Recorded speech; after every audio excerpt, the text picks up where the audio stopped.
할렐루야. 예수 그리스도 이름으로 하나님 말씀 증거하겠습니다. 자, 우리 다 같이 하나님 말씀 로마서 1장 말씀 다 같이 찾겠습니다. 로마서 1장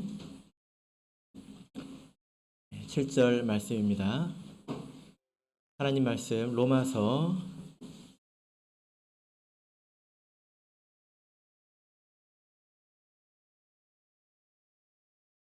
1장 7절 말씀을 우리 같이 읽겠습니다. 시작. 로마에 있어 하나님의 사랑하심을 입고 성도로 부르심을 입은 모든 자에게 하나님 우리 아버지와 주 예수 그리스도로 쫓아 은혜와 평강이 있기를 원하노라. 아멘. 오늘 이 자리에 오신 우리 모든 성도님들을 진심으로 환영합니다. 우리 사랑하는 성도님들, 그리고 오랜만에 우리 교회를 찾아주신 우리 믿음의 가족들, 그리고 처음 이곳에 발걸음해 주신 모든 분들을 진심으로 환영하고 또 축복합니다. 오늘 이 자리까지 오는 것이 또 쉽지 않았을 수 있죠. 바쁜 일도 있고 그리고 또 어색하기도 하고 아마 그러셨을 거라고 생각이 됩니다. 그러면 어떤 사람들이 이렇게 교회에 이렇게 다니는 것일까? 정기적으로 이렇게 교회 나가서 신앙생활을 하는 것일까? 네, 그런 것이 좀 궁금하지 않으십니까?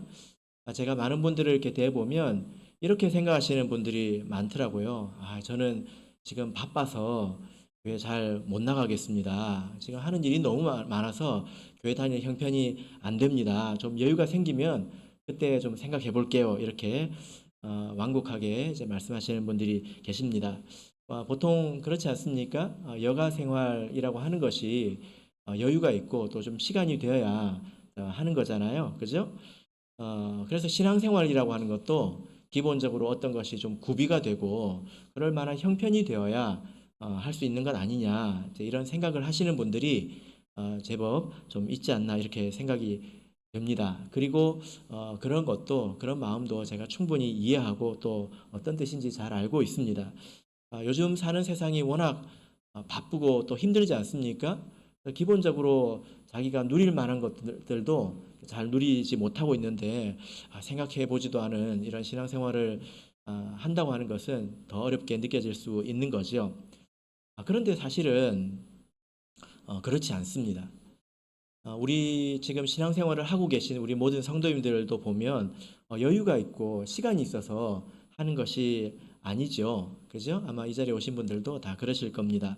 그리고 성경에서도 그렇게 말씀하고 있지 않습니다. 성경을 보면 어떻게 이렇게 기록을 하고 있냐면요. 예수님께서 이렇게 말씀하셨습니다. 부자는 천국에 들어가기가 어렵다. 이렇게 말씀하셨습니다. 보통 사람들이 내가 이렇게 바쁘고 힘들고 시간 있고 좀 여유가 있으면 내가 한번 생각해 볼게요 라고 말하지만 성경에서는 예수님께서 부자는 천국에 들어가기 어렵다 이렇게 말씀하고 있다는 것입니다. 얼마나 어렵다고 말씀하셨을까요? 낙타 아시죠? 그리고 바늘 구멍도 아시죠? 낙타가 바늘 구멍으로 들어가는 것보다 어렵다. 예수님께서 이렇게 말씀하셨습니다. 이거는 가능하다는 이야기입니까? 불가능하다는 이야기입니까? 부자가 천국에 들어가는 것은 낙타가 바늘 구멍 통과하는 것만큼 어렵다. 그것보다 어렵다라고 말씀하셨습니다. 이것은 정말로 불가능하다는 그런 뜻은 아니고요. 하나님께서 특별한 길을 열어주셔야만 그것이 가능하다라는 것입니다. 자, 그러면 여러분, 부자는 왜 천국에 들어가기 어려울까요? 신앙생활 하기가 어려울까요? 왜 그럴까요? 왜냐하면 아쉬운 게 없기 때문입니다. 아쉬운 게 없기 때문에 특별히 내가 이렇게 뭘 의지해야 된다거나 이런 생각을 잘 할 수가 없는 거죠. 예전에 이런 분이 계셨는데요. 이제 은퇴하시고 시간도 많고 그리고 따박따박 나오는 연금으로 제법 경제적인 여유도 있으신 분이었습니다. 그래서 이분이 생각할 때 내가 그동안에 하지 못했던 그런 신앙생활도 내가 한번 해볼까? 이런 생각을 하시고 이제 교회에 오셨습니다. 그러니까 신앙생활을 어떻게 생각하셨냐면 어떤 그 장식품 같이 이렇게 생각을 하신 것 같아요. 이제 시간이 되고 그러면 교회 와서 좋은 말씀도 듣고 그리고 또 좋은 사람들하고 교제도 나누고 뭐 이렇게 생각을 하신 것 같습니다. 살아보면서 이런 것도 한번 해봐야지, 내가 여유가 되니까 이런 것도 한번 해봐야지 이런 생각을 하신 것 같아요. 어, 그런데 그분이 사실 오래 신앙생활을 하지 못했습니다. 또 그런 경우에 사실 교회 와서 사람은 만나도 교회는 사람을 만나러 오는 곳이 아니지 않습니까? 보이지 않는 하나님을 만나기 위해서 오는 것이거든요. 그것이 무슨 말인지 또 아는 곳이 교회지 않습니까? 그래서 교회에서 정말 신앙생활다운 신앙생활은 하지도 못하고, 이건 교회 신앙생활은 나하고 잘 안 맞네 하고 이제 끝내버리셨다는 거죠. 도리어 어떤 사람들이 신앙생활을 잘 하냐면 자기가 연약하다는 것을 아는 사람들이 참으로 신앙생활을 합니다. 왜 그러냐면 하나님께 매달릴 줄 알거든요. 하나님을 의지해야 되거든요. 세상 어디에 가도 내 힘과 능력으로 해결할 수가 없고 나를 도와줄 사람이 없으니까 하나님을 붙드는 것밖에 없지 않습니까? 있든 없든 잘 몰라도 붙들고 그리고 하나님을 믿고 의지하면 또 하나님을 더 깊이 알게 되더라는 것입니다. 그런 분들이 정말 성경에서 말하는 것이 진짜구나. 그리고 하나님이 정말 계시는구나. 이것을 더욱더 분명하게 알게 됩니다. 그리고 하나님께서 나를 사랑하신다는 말이 헛말이 아니구나. 헛된 말이 아니구나. 이것도 그제서야 알게 되더라라는 것입니다. 우리 교회 안에도 이런 분들이 계신데요. 태어나면서부터 신앙생활을 하시는 분들을 뭐라고 부르는지 아십니까?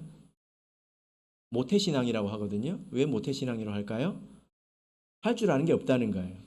어려서부터 그냥 태어나면서 정신 차려보니까 교회 다니고 있고 이게 그냥 당연하다는 것입니다. 근데 이런 분들도 언제 신앙이 진실해지는 경우가 있냐면 살면서 어려운 일을 만날 때 그때 하나님을 진실하게 의지하고 그때 정말 하나님이 계시는구나 이것을 자기가 알게 되는 경우도 이제 많더라라는 것입니다. 그래서 우리 사람이 연약하다라는 것을 깨닫는 것이 참 중요합니다. 어떤 사람들은 되게 이게 센 척 하더라고요. 근데 그런 사람들도 사실 자기도 알고 남들도 알거든요. 고생하고 산다는 것을. 이것을 마음속으로 받아들이고 깨닫는 것이 참 중요합니다. 여러분 어떠십니까? 이 세상을 사는 것이 만만한 일은 아니죠. 그죠? 예, 참 쉽지 않은 일입니다. 저도 이제 조금씩 나이가 들어가면서 이렇게 보니까 우리 그 제일 좋을 때가 철없을 때인 것 같아요. 아무것도 모를 때. 그때 천지도 모르고 이렇게 놀지 않습니까? 그러다가 조금 정신을 차리고 나면 인생이 만만한 게 아니구나. 경쟁이라고 하는 것이 치열하구나. 이 세상에서 그냥 먹고 사는 게 아니구나. 이런 생각을 하게 됩니다. 그래서 열심히 살아도 때로 보면 사람이 아프기도 하고 생각하지 못했던 그런 어려운 일을 겪기도 하고 이제 되나 싶었는데 또 넘어지기도 하고 그런 것들을 계속 이겨내가면서 극복해 나가면서 죽을 수는 없으니까 살아가는 것이 인생이지 않습니까? 그래서 성경에서 이렇게 말씀을 하고 계시는데요. 시편 90편 10절을 보면 이렇게 말씀을 하고 계십니다. 시편 90편 10절을 보시면요. 우리의 연수가 70이요 강건하면 80이라도 그 연수의 자랑은 수고와 슬픔뿐이요 신속히 가니 우리가 날아가나이다. 사람이 살아가면서 7, 80이면 거의 인생이 이제 마무리 단계에 들어가지 않습니까? 요즘에 조금 수명이 길어졌다고 하더라도 80세 넘어가면 또 85세가 넘어가면 다 아프십니다. 그렇게 이제 어떤 사람이 오래 살았다. 그러면 여기 뭐라고 말씀하시냐? 그 연수의 자랑은 수고와 슬픔뿐이다. 예. 살아가면서 겪은 고생의 수만 더 이제 많다라는 것입니다. 제가 이제 목회하면서 다양한 계층의 분들을 이렇게 만나고 또 이제 저도 조금씩 나이가 들어가면서 삶이 정말 이런 것이구나. 정말 이 말씀이 옳구나. 이런 것을 제가 깨닫게 됩니다. 살아가면서 고통을 겪는 것은 우리 뭐 최정현 집사님만 그런 게 아니고요. 저도 마찬가지더라고요. 목자도 하나님 빼주시지 않더라고요. 어, 예. 제가 코로나에 3번 걸렸습니다. 예. 코로나에 걸리면서 남들이 인터넷에 보면 남들이 아프다고 하는 거 있잖아요. 그렇게 다 아프더라고요. 어떤 사람은 안 아프기도 하다고 하던데 다 아프더라고요. 그렇게 그래서 이제 제가 이제 질병도 이제 계속 걸리고 이제 제가 3번이나 걸려가지고 그냥 콜록콜록했죠. 예. 그리고 올 초에는 제가 독감에 걸렸습니다. 독감에 걸렸는데요. 독감은 빨리 나았습니다. 근데 그 후유증으로 축농증을 앓았는데 축농증이 뭔지 아시죠? 예, 이 얼굴 속에 있는 그 빈 공간이 있는데 거기에 농이 가득 차는 겁니다. 그래서 머리도 아프고 어지럽고 정신이 없습니다. 제가 6개월 동안 약을 먹었습니다. 6개월. 몇 개월 동안 약을 먹었습니다. 나은 듯 하면 또 재발하고, 이제 다 나았나 하면 또 재발하고, 예, 지금은 이제 거의 다 나은 것 같습니다. 제가 이렇게 그 남들 아픈 거 다 아프고요. 그리고 저도 이제 나이가 조금씩 들어가고 있지 않습니까? 죄송합니다. 예, 예. 저도 조금씩 나이가 들어가니까 제 그 신체의 변화를 느끼잖아요. 그래서 이게 도대체 무슨 일이지? 내 몸이 왜 이러지? 하고 검색해 보면 다 인터넷에 다 나오는 것들이에요. 노화와 관련돼서. 다 나오는 것들입니다. 그런 것들을 제가 겪으면서 이게 축농증 하나 사실 여러분 뭐 그런 걸 가지고 하셨겠지만 이거 하나 알아봐도요. 참 아픈 사람들은 얼마나 몸이 아플까? 고통 사람들은 얼마나 또 고통스럽고 피곤한 사람들은 얼마나 피곤할까? 이런 생각을 이렇게 하게 되더라고요. 그래서 우리 사람의 인생이 참 쉬운 것이 아니다. 이런 생각을 제가 거듭하게 됩니다. 우리 인생에는 이렇게 더 어렵고 그리고 더 또 쉽게 끝나지 않은 어려움들이 얼마나 많습니까? 아마 이 가운데서도 아이고 뭐 저런 걸 가지고 힘들다고 말씀하시냐 이렇게 생각하시는 분이 있을지도 모르겠습니다. 우리가 신앙생활을 하는 것은요, 내가 힘이 되고 여유가 되고 해서 신앙생활을 하는 것이 아니라 우리가 이렇게 연약하기 때문에 하나님 옆에 있으려고 하는 것입니다. 그래서 하나님의 은혜로 우리 하나님의 힘으로 살아가려고 우리가 신앙생활을 하는 것이죠. 성경에 이런 말씀이 있습니다. 시편 103편 14절을 보면 사람에 대해서 이렇게 말씀을 하시는데요.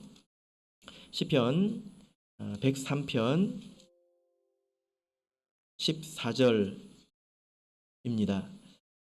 이 말씀을 제가 읽도록 하겠습니다. 시편 103편 14절 이는 저가 우리의 체질을 아시며 우리가 진토임을 기억하심이로다. 하나님께서 우리 사람들을 이렇게 불쌍히 여기시는데 그 불쌍히 여기시는 이유가 뭐냐? 우리 체질을 안다는 거예요. 우리가 진토임을 기억하신다. 진토는 그 진흙이지 않습니까? 이게 무슨 말이냐면 하나님께서 사람을 지으실 때 쇠 조각을 가지고 지으신 것도 아니고 돌을 가지고 지으신 것도 아니고 진흙으로 지으셨단 말이에요. 창세기에 보면 그렇게 진흙으로 지었기 때문에 사람은 연약하다는 것입니다. 생각해 보면 우리가 지금 진흙으로 만든 물건을 쓰는 게 있습니까? 어디서 쓰죠? 여러분 식사하실 때 쓰죠? 여러분 드시는 그릇이 대부분 아마 그 도자기일 텐데요. 도자기는 어떻습니까? 떨어지면 어떻게 됩니까? 잘 깨지잖아요. 그죠? 부딪히면 또 이가 나가기도 하고, 그죠? 그래서 흙으로 만든 것 중에 대단히 강한 게 없습니다. 흙으로 집 만드셔서 여러분 살 수 있습니까? 옛날에는 그렇게 살았죠. 그러면 얼마나 갑니까? 흙으로 집을 만들면 몇 층까지 올릴 수 있습니까? 그래서 우리 사람이 흙으로 만들었다고 하는 것은 사람이 연약하다는 겁니다. 연약하다는 것입니다. 우리가 인생을 살면서 이것을 우리가 인정하고 받아들이고 그럴 때에 우리가 하나님을 의지하게 됩니다. 그래서 하나님께서 때로 우리 그 성도들에게 어려움을 주시기도 하는데 우리 집사님께서도 그런 말씀 하셨지만 하나님께서 이렇게 어려움을 주시는 이유가 뭐냐면요. 고린도후서 12장 9절을 보면 이렇게 말씀하고 있습니다. 내게 이르시기를 내 은혜가 내게 족하도다. 이는 내 능력이 약한 데서 온전하여짐이라 하신지라. 이러므로 도리어 크게 기뻐함으로 나의 여러 약한 것들에 대하여 자랑하리니 이는 그리스도의 능력으로 내게 머물게 하려 함이라. 하나님께서 이렇게 이제 말씀하신 배경이 있습니다. 그 배경이 뭐냐면 바울이라고 하는 사람이 있었는데요. 이 바울이 하나님께 기도했습니다. 왜냐하면 바울의 그 삶에 좀 어려움이 있었거든요. 이 어려움을 견딜 수가 없어가지고 바울 사도가 하나님께 작심하고 3번이나 기도를 했습니다. 3번 기도했다는 게 아니라 어떤 새 기간 동안 작심을 하고 기도를 했다는 거죠. 우리 하나님의 백성이 기도하면 하나님께서 당연히 들으시겠죠. 그렇게 기도할 때에 하나님께서 바울 사도가 구한 것을 들어주시기 전에 들어주시지 않고 대신에 하신 말씀이 이 말씀입니다. 네가 지금 고통스럽다고 하지만 내 은혜가 너에게 족하다. 왜 그럴까요? 왜냐하면 내 능력이 약한 데서 온전하여집니다. 하나님의 능력이 약한 데서 온전하게 드러난다는 것입니다. 왜 그렇습니까? 사람이 별 문제가 없고 어려움이 없으면 기도하지 않거든요. 하나님을 의지하지 않고 하나님을 생각은 할까요? 그러지 않겠지요? 사람이 쉽게 자기의 능력으로 된 것처럼 또 쉽게 교만해지지 않겠습니까? 사람은 아주 쉽게 교만해집니다. 그래서 그렇게 되지 않도록 하나님께서 바울 사도에게 이런 가시를 이렇게 주셨다라는 것입니다. 그래서 그런 어려움을 통해서 항상 하나님을 의지하고 우리 스스로가 사람이 나는 흙으로 지음받은 존재에 불과하다라는 것을 항상 기억하도록 하나님께서 이렇게 주셨다는 것입니다. 그래서 항상 하나님께 의지하고 기억함으로 자기 하나님의 능력과 은혜를 더욱더 많이 받는 그런 삶을 살게 되었다라는 것입니다. 오늘 우리 그 최정현 집사님께서 50여 년 긴 세월을 한 15분 정도 예, 이제 짧게 간증을 해주셨는데요. 50년을 15분 만에 줄일 수 있을까요?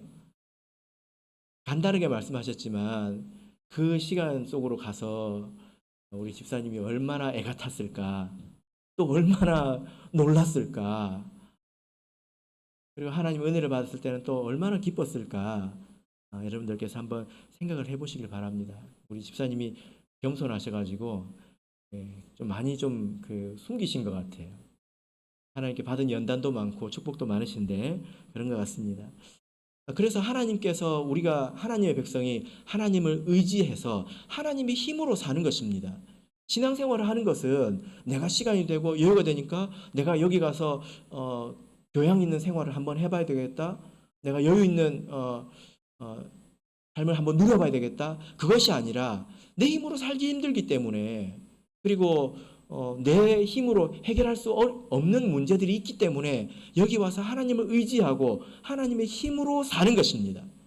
그래서 신앙생활을 제일 힘들게 하는 분이 어떤 분이냐면 하나님이 있다는 것은 알고 나중에 이제 사람이 죽으면 갈 데가 있다는 것도 알아요. 좋은 곳에 가고 싶어가지고 교회는 옵니다. 근데 하나님을 의지하진 않아요. 그게 제일 힘들게 신앙생활 하는 겁니다. 머리에 짐을 2개 이고 사는 거죠. 그죠? 세상 짐도 지고 신앙의 짐도 지고 2개 이고 사는 것입니다. 신앙생활을 하는 것은 하나님을 힘입어 사는 것입니다. 우리 성도님들께서는 이 이치를 체득하셨습니까? 내가 사는 것이 아니라 하나님의 힘으로 내가 사는 것이다. 그래서 체득하셨습니까? 어떤 성도님께서 이런 이제 간증을 하셨는데요. 이분은 이제 대만의 우리 참예수교회 성도님인데 그 대만에도 바닷가가 있지 않습니까? 섬이니까 거기서 아주 오래전에 양식업을 이렇게 하셨던 분입니다. 이제 그걸로 생계를 꾸려 나가던 분이고 이제 그때 그곳에서 지도하셨던 목사님께서 이후에 이제 간증을 해주신 것을 제가 들었는데 어느 날 양식을 하고 있는데 아무 이유 없이 물고기가 비실비실 2-3마리가 이렇게 떠오르더래요. 죽어간다는 거지 않습니까? 그죠? 그러면 그냥 이상하잖아요. 그래서 이걸 어떻게 할 수가 없어가지고 지금 같으면 그렇게 하지 않겠지만 오래 전이니까 그것을 이제 건져다가 시장에 이렇게 내다 팔았대요. 그렇게 팔았다고 합니다. 근데 그 다음날 가서 보니까 또 2-3마리 이게 떠있더래요. 이게 도대체 무슨 일인가 하고 이렇게 또 건져가지고 팔았습니다. 그러니까 마음이 아프지 않겠습니까? 이제 제값도 못 받게 되고, 그리고 또 이렇게 무슨 이유에서인지 이렇게 죽게 되니까 마음이 고통스러울 것입니다. 근데 또 살아야 되니까 이것을 또 팔 수밖에 없고, 그것을 옆에 있는 이제 그 양식업자들은 또 이렇게 손가락질을 또 했다고 하더라고요. 그래서 매일매일 고기가 이렇게 죽어가니까 너무 안타까워서 이분이 하나님께 기도했죠. 우리 성도들은 이럴 때 기도하지 않습니까? 하나님, 왜 고기가 죽어갑니까? 많이 기도했을 것입니다. 근데 계속 죽어나가니까 하나님, 내가 하나님의 뜻을 내가 도저히 알 수가 없습니다. 근데 왜 이 고기가 이렇게 죽어갑니까? 기도하는데요. 그 양식장에 물고기가 다 죽었어요. 다 죽었어요. 그래서 다 팔았습니다. 다 팔았습니다. 근데 그 이후에 며칠 뒤에 어떤 일이 생겼냐면 갑자기 해일이 일어났어요. 해일이 뭔지 아시죠? 쓰나미 같은 거. 해일이 일어나가지고 그 바다에 있는 일대 양식장을 다 덮쳤습니다. 물고기가 어떻게 됐을까요? 예, 자유를 만났지. 그래서 물고기가 다 도망갔습니다. 해일이 빠져나간 뒤에 보니까 자기 양식장에 물고기가 몇 마리 들어갔더래요. 예. 그래서 이분이 그제서야 그래서 그랬던 거구나 하고 이해가 됐다고 합니다. 하나님께서 그 삶에 그 사람에게 어떤 어려움이 올지 이미 아시고, 그는 하나님을 의지하는 하나님의 자녀니까 하나님께서 딱 매일매일 팔 수 있을 만큼만 딱 이제 비실비실하게 만드셔가지고 이렇게 팔게 하신 거지요. 그죠? 만약에 한꺼번에 다 죽었으면 못 팔았겠지. 그죠?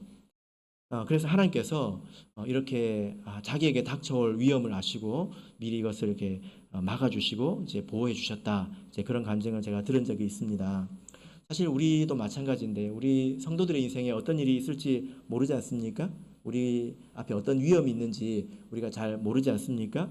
그래서 우리가 하나님을 더욱더 의지해야 되는 것이고, 하나님을 의지하는 자는 이렇게 하나님께서 이렇게 인도해 주신다라고 우리가 믿고, 우리 성도들의 삶에 이런 간증이 아마 이제 많으실 것입니다. 그러니까 우리가 신앙생활하죠. 제가 안 믿는 그 분들의 그 아직 믿음이 없으신 분들의 눈으로 보면 교회 다니는 사람들은 잘 이해가 안 될 것 같아요. 왜냐하면 시간도 너무 많이 쓰고 돈도 너무 많이 쓰거든요. 근데 여러분들은 왜 바보같이 오십니까? 하나님을 의지하는 것이 더 힘이다라는 것을 알기 때문이죠. 그런데 이렇게 생각할 수 있습니다. 아니, 근데 내가 보니까 하나님 안 믿는 사람들이 더 잘 살던데, 이런 생각을 할 수 있잖아요. 그죠? 세상을 보더라도 권력이 있고 재력이 있고 뭐 능력 있는 사람들은 대부분 하나님을 안 믿습니다. 그죠? 아니, 그냥 하나님을 안 믿어도 저렇게 잘 사는데 뭐 하나님을 믿어야 되나? 하는 소리 아닌가? 이렇게 생각할 수 있죠. 그죠? 근데 하나님께서 우리에게 이렇게 은혜를 주실 때는요, 하나님 믿는다고 해서 기계적으로 주시거나 무조건 주시거나 그러지 않습니다. 하나님은 자판기가 아니에요. 자판기는 착한 사람이 와서 눌러도 나오고 나쁜 사람이 와서 눌러도 나오지 않습니까? 그죠? 똑같이 나오잖아요. 근데 하나님은 누르는 사람에 따라서 나오는 게 달라요. 왜 다를까요? 왜 다를까요? 사람이 달라서 그렇습니다. 여러분에게 자식이 있으면 이해가 되실 겁니다. 자식이 다 다르지 않습니까? 자식이 와가지고 부모를 이렇게 누르면 나오는 게 같아요, 달라요? 예? 달라야죠. 왜냐하면 자식이 다르니까. 똑같이 해주는 게 그게 이제 좋은 게 아닙니다. 자식이 다른데 어떻게 똑같이 해줄 수 있습니까? 다르게 해줘야지요. 그죠? 하나님께서 하나님 믿는 사람들을 무조건 부자로 만들어주시고 무조건 건강하게 만들어주시고 그러지 않습니다. 하나님은 감당할 수 있을 만큼 주십니다. 감당할 수 없는 것도 있거든요. 어떤 사람은 재물을 감당하지 못합니다. 그런 사람 보셨습니까? 원래 사람이 괜찮았는데 돈이 많아지고 나서 사람이 이상해졌다, 이런 이야기 들어보셨습니까? 돈이 사람을 변하게 만들죠. 그게 뭐냐면은 그 사람의 인격과 그 사람의 신앙이 돈을 감당하지 못했다는 것입니다. 그런 게 힘이라고 하는 게 무거운 것이거든요. 돈의 힘이라든지 어떤 권력의 힘이라든지 이런 것이 무거운 것이기 때문에 감당할 수 없는 것은 주지 않습니다. 마치 우리 어린 아기에게 아주 날카로운 칼을 주지 않는 것과 같습니다. 그렇게 해서 자칫 자기 몸을 이렇게 해할 수도 있지 않습니까? 그래서 하나님께서 그런 부모가 아니기 때문에 다 이렇게 주시지 않습니다. 아마 여기 이제 가난한 분도 이제 계실 텐데요. 가난하기 때문에 천국 갈 수 있는 거예요. 왜냐하면 부를 감당하지 못하기 때문입니다. 돈이 많아지면 사람이 쉽게 교만해지고, 세상에서 성공한 사람들은 자기 생각이 옳다고 여기는 게 강합니다. 자기 경험에 대한 확신이 커가지고 사람의 말을 잘 듣지 않습니다. 하나님께서 사람들에게 은혜를 주실 때는요, 사람들에게 은혜를 주실 때는 그냥 주시는 것이 아니라 최종적인 목표가 있습니다. 그게 뭘까요? 천국에 가도록 하나님께서 주십니다. 아무리 우리가 이 세상에서 잘 먹고 잘 살아도 사람은 결국 죽지 않습니까? 그렇죠? 아무리 건강해도 아무리 잘 살아도 사람이 오래 살아도 8, 90이 되면 다 비슷해집니다. 똑똑한 사람이나 부자나 건강한 사람이나 그 나이가 되면 다 비슷해집니다. 그리고 결국 죽을 때는 다 똑같지 않습니까? 예. 그리고 사람이 죽고 나면 하나님 앞에 가서 그동안에 살았을 때 했던 일들에 대해서 다 심판을 받습니다. 하나님은 공의로운 분이시기 때문에, 공정한 분이기 때문에 살고 나면 다 저울에 달아서 어떤 일을 했는지, 어떤 삶을 살았는지 하나님께서 심판을 하시는 것이 당연한 거죠. 그죠? 그래서 그 사람이 이제 천국에도 가고 그리고 지옥에도 이제 가게 되는데요. 여러분, 만약에 어떤 사람이 괜찮은 사람이었는데 돈이 많아가지고 사람이 이상해져서 죄도 많이 짓고 그래서 천국에 못 가게 된다면 그 사람에게 돈을 주는 것은 잘못된 거 아닙니까? 그죠? 그래서 하나님께서 때로는 가난을 주시기도 하십니다. 때로는 병을 주시기도 하십니다. 그래서 그것을 통해서 하나님을 깨닫게 되고 하나님을 생각하게 되고 자기를 돌아보게 되고 사람의 연약함도 알게 되기 때문입니다. 그래서 그것도 은혜라고 말할 수가 있는 것입니다. 한 대 맞고 이렇게 뉘우치는 마음으로 천국을 가면 그것도 괜찮지요. 그죠? 그래서 성경에서 이렇게 말씀을 합니다. 사람이 자기 오른손을 잃어버리고 천국에 가는 것이 온 몸으로 지옥에 가는 것보다 낫지 않냐? 이렇게 말씀을 하십니다. 그래서 하나님께서 사람에게 이렇게도 주시고 저렇게도 주십니다. 그래서 여러분들께서 믿음을 키우시고 감당할 수 있는 것을 키우시면 하나님께서 많이 주시지 않을까요? 제가 이런 경험을 해봤는데요. 성경에도 보면 그래서 많은 사람들이 연단 받습니다. 연단을 거꾸로 하면 단련이죠. 그죠? 연단이라고 하는 말은 이제 세상에서는 잘 안 쓰거든요. 단련이라고 하면 이해가 됩니다. 연단은 단련을 말합니다. 사람을 어떻게 무엇으로 단련합니까? 고난으로 단련합니다. 성경에 그런 사람들이 얼마나 많이 나옵니까? 저는 이런 경우도 이제 봤습니다. 하나님께서 이렇게 뺏어 가시는 것으로 은혜를 베푸시는 것도 제가 느꼈는데요. 어떤 분이 정말 그 괜찮은 믿음을 가지고 있었습니다. 기도 정말 열심히 하시고요. 신앙생활 정말 열심히 하시고 세상에 욕심이 없으시고 그렇습니다. 정말 좋은 분이에요. 그런데 딱 한 가지 단점이 있었습니다. 그게 뭐였냐면 말이 거칠었어요. 그래서 그런 경우 있죠. 실컷 이렇게 다 해놓고 결국 뭘로 까먹는다고 그럽니까? 예? 말로 까먹는다고 하잖아요. 그죠? 전형적으로 이제 그런 분이었거든요. 이게 제가 참 마음으로 안타까웠습니다. 저것만 아니면 참 좋겠는데 그렇게 사람들 마음을 아프게 할까? 또 자기도 이렇게 스트레스를 받을까? 고치려고 하는데도 자기도 압니다. 고치려고 하는데 이게 고쳐집니까 잘? 네. 잘 안 고쳐진다고 하잖아요 지금. 안 고쳐지거든요. 잘 안 고쳐지거든요. 그래서 이제 참 이렇게 모두가 안타까워하고 있는데 나중에 그분이 중풍에 걸렸어요. 그래서 병원에 입원하셨다고 제가 얘기를 듣고 제가 달려갔습니다. 갔는데요. 이분이 중풍이 가면 이렇게 한쪽이 마비가 되잖아요. 한쪽이 마비가 됐더라고요. 그러면서 이제 치료도 하고 하면서 이렇게 한쪽이 다 돌아왔습니다. 한 개만 빼놓고 돌아왔어요. 뭘 빼놓고 돌아왔을까요? 예? 예? 진짜 희한하게 입만 빼놓고 돌아왔어. 진짜 희한하게 입만 빼놓고 다 돌아왔습니다. 그래서 말이 좀 어눌해지니까 말이 부드러워지더라고요.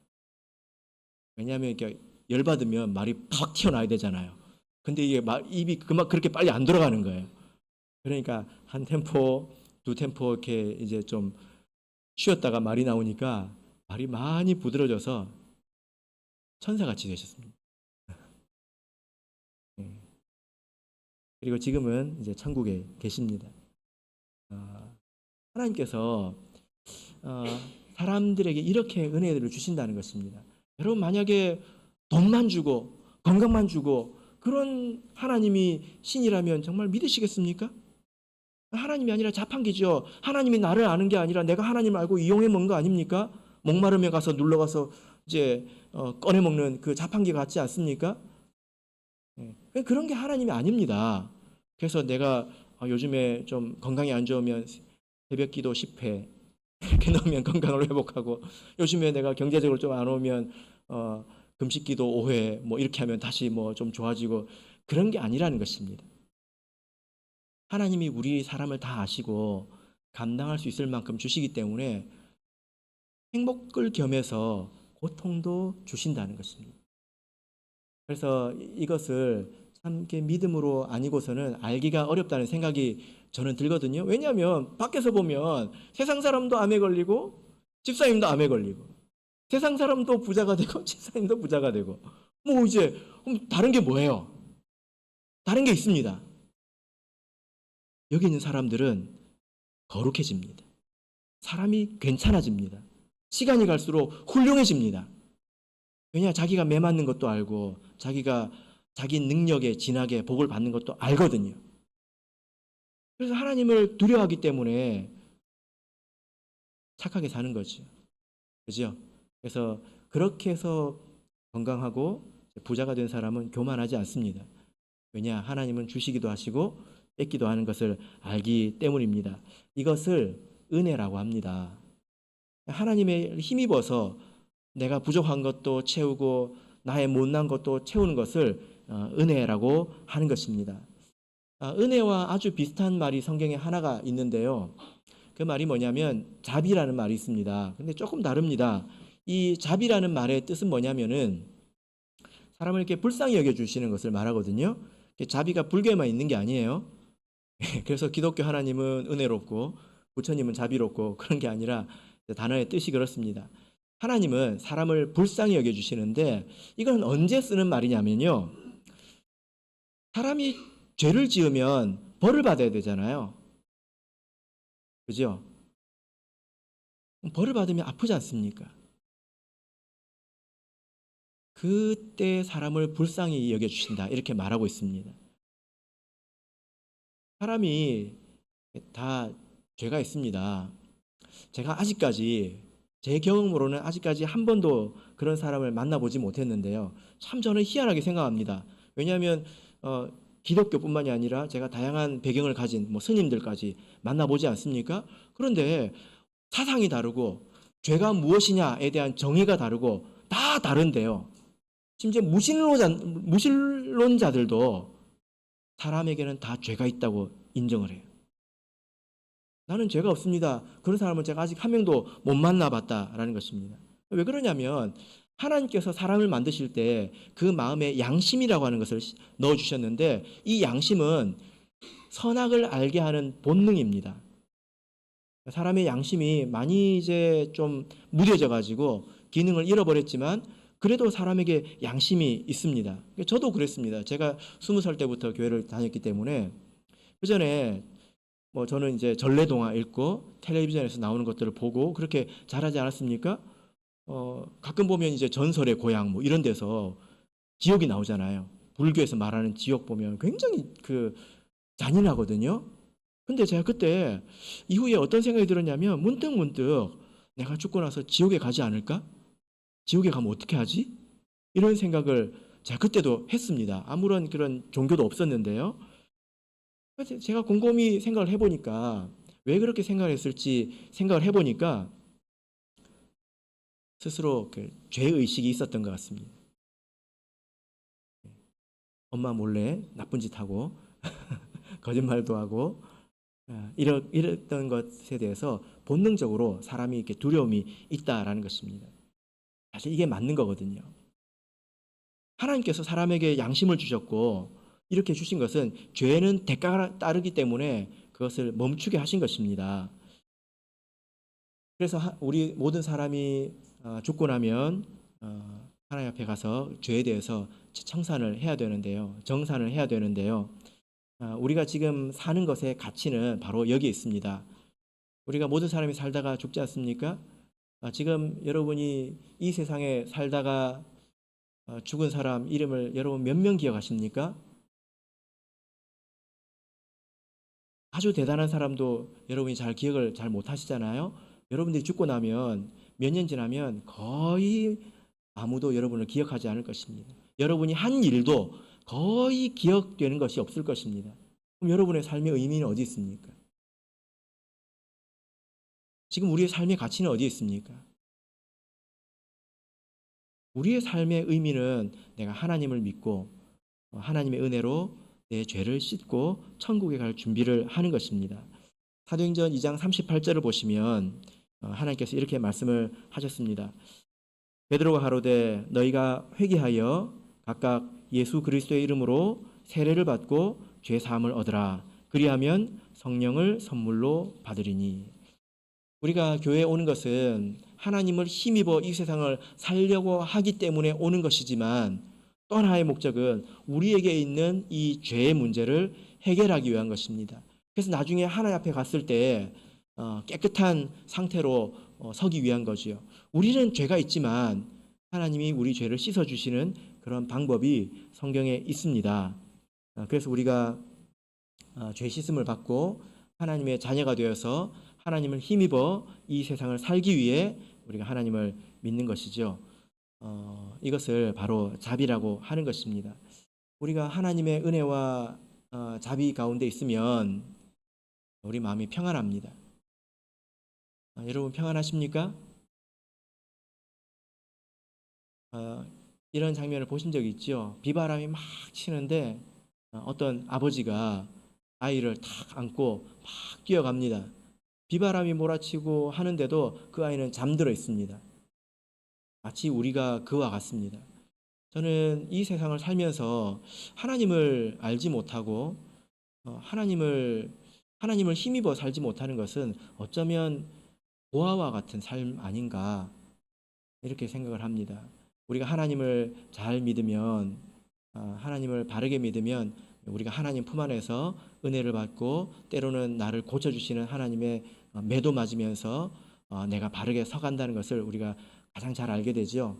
그죠? 그래서 어떤 비바람이 앞으로 찾아오더라도 나는 하나님 품 안에서 마음의 평안을 누릴 수 있는 것입니다. 바라옵기는 이 자리에 오신 우리 모든 성도님들 또 초청되어서 오신 모든 분들에게 이 하나님의 은혜와 평강 또 하나님의 자비하심이 임하기를 예수 그리스도 이름으로 축복합니다.